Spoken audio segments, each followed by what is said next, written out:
Hello there! When you think about it, what toy company has inspired more creativity, imagination, and architects than Lego? Those iconic building blocks have been enchanting people of all ages ever since they were created by a Danish toy inventor in the 1940s.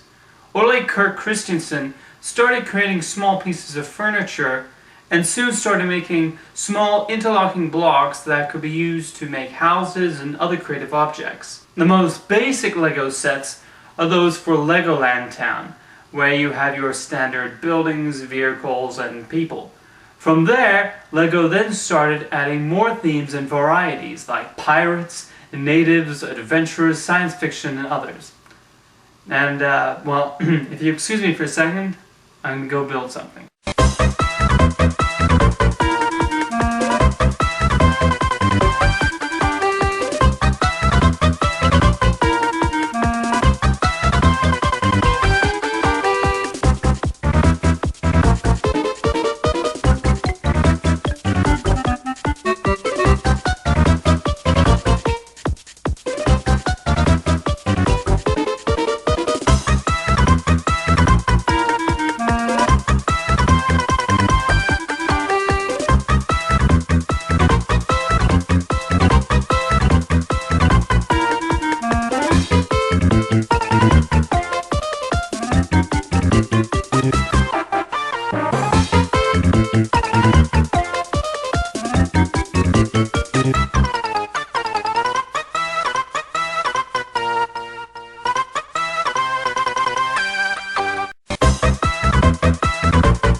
So here we have the construction I've just built, which shows the universal appeal and the immense creativity that the Lego blocks hold.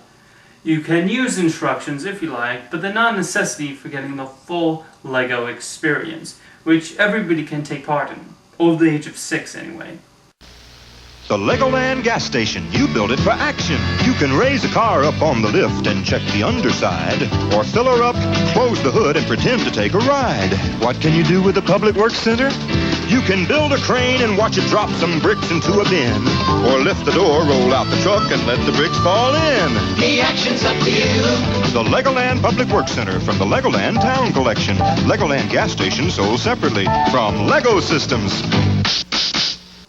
For those who are too young to play with the small pieces, the Lego group created Duplo. These are much larger pieces that share the same principle as Lego, but without parents fearing that toddlers will swallow the toys. However, despite the much younger age demographic, they're still fun for the older set to play with. Needless to say, if you're stumped about what to give a new parent, I cannot recommend Duplo enough. In fact, let's build something else.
And here's the Duplo world I just constructed. See, you can pretty much do anything with these.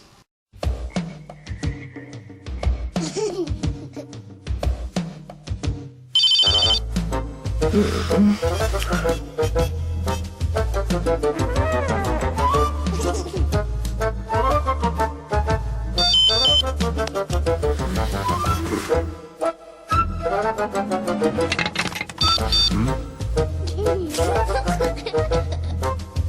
Duplo play train. Fun to build up on. Jumping a bit older than Duplo age range, Lego created the unfortunately now discontinued Fabuland. This follows the standard Lego theme, but the piece is only slightly bigger, and rather than people with easy costume and haircut changes, the characters are now one-piece animals. I don't know why they stopped producing these, as they were very good middle ground between Duplo and regular Lego. Bonsoir, voici les dernières nouvelles de Fabuland. La construction de la mairie, avec les gros éléments Fabuland, s'est déroulée en 2 temps, 3 mouvements. Bouboule, le chien, a participé activement aux travaux. Riton est venu encourager ses amis. Fabuland, tout un monde d'histoire à construire. Something Lego has been doing quite a lot in recent years has been producing sets based on licensed characters. The first was for Star Wars in 1999, and since then we've gone to ones based on Cars, Pirates of the Caribbean, Indiana Jones, and Batman, among others. Look out! There he is! The Clone Turbo Tank and General Grievous Starfighter. New from Lego Star Wars. Each set sold separately. In fact, here's Harry Potter. I even found another Harry that I strangely decided to give a Slytherin uniform way back when for some reason. But hey, that's the greatness of Lego for you. Oh, and here's a Lego alien from Toy Story. What, you know me, of course I'm going to buy one of these. One of the most fun Lego sets was Lego Studios, which was a stop-motion filmmaking set that was even approved by Steven Spielberg. It came with a set and a dinosaur and a camera, which allowed you to film little stop-motion Lego shorts and edit them on your computer. I would show you one of mine, but they weren't particularly good, hence why 12-year-olds aren't fit to be film directors.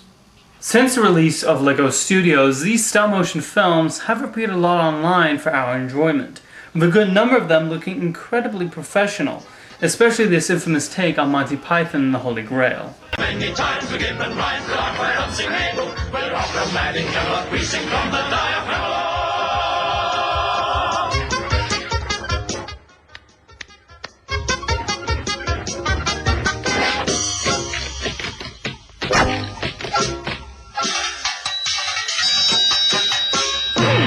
We're tough and able, quite indefatigable. Doing our quest, we seem to best and impersonate our cable. It's a busy life in Carol. Electronic toys also came in the form of electric Lego trains for those train fanatics, of which there are many. There was also the robotic Bionicle, but I never cared much for that toy line. There have also been 4 Legoland theme parks that have opened around the world. Naturally, there is one in Denmark, along with those in England, Germany, and California. As much as I've always wanted to go to Legoland, I've never been there. One of these days, though. One of these days. Lego has even made the leap to video games over the years, with 3 in particular being standouts, as well as being the ones I'm most familiar with. Lego Island was the first Lego video game released in 1987. It mainly involved you going around an island as a pizza delivery boy and stopping a criminal named the Brickster. Of course, I haven't played this game since the 90s, but I remember really enjoying it in my youth. Lego Racers was a very fun, if repetitive, racing game where you could actually build your drivers and cars, which was a large part of the fun. The game incorporated Lego incredibly well, and the final track, Rocket Racer Run, actually proves to be quite challenging, which added to the level of fun. There was also a sequel that added a more linear storyline to the mix. Lego Batman is incredibly enjoyable, as you get to play the iconic comic book heroes and even the villains. Plus it requires a thought-provoking level of problem solving along with building things. It's nice that even the video games retain the core Lego ideals. I also love that they use Danny Elfman's Batman theme in the background music. And a choice between good and evil. If you want to stop Gotham City from falling to pieces, you better snap into action.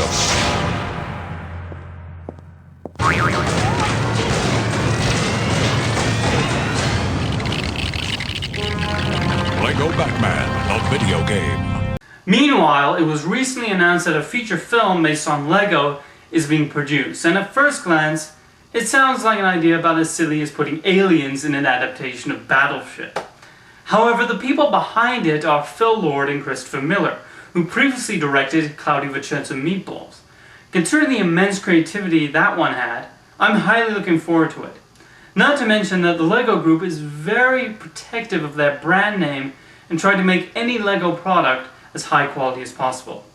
And that's very much evident in their toys. In my opinion, Lego is the greatest toy in the world. There's so much you can do with it, so many different adventures you can create, and let's face it, it's pretty much impossible to meet somebody who doesn't love Lego. See you next time, and hey, go build something.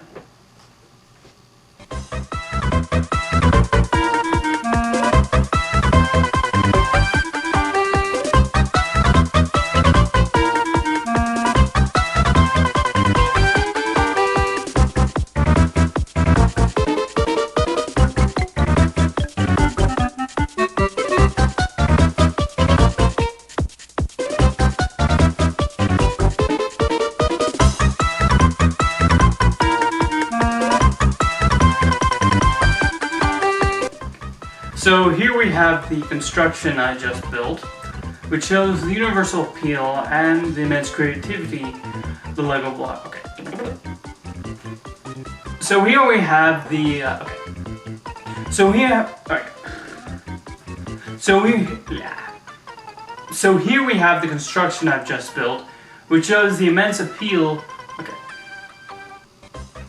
So here we have the construction I've just built, which shows the universal appeal and the immense creativity that the Lego blocks